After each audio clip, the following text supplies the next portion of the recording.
মানে এত ভালোভাবে ওয়েলকাম পাবো সেটা আমি ভাবতে পারিনি। আমি ওভারওয়েলড,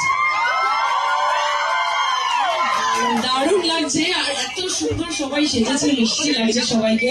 অ্যান্ড দাদাকে এবং আমাদের ম্যাডামকে অনেক অনেক শুভেচ্ছা, আর আমাকে ইনভাইট করার জন্য অনেক আমি খুশি। খুব স্পেশাল ফিল হচ্ছে এই গরমের মধ্যে সবাই এত সুন্দর সেজে এসছে, এত সুন্দর একটা এই বিকেলটাকে এত সুন্দর করে তুলেছে, আর আমিও এসেছি। Thank you so much. Sudipa Das Maiti, Sudipa Das Maiti, Maiti, Anamika Paul, Anamika Paul.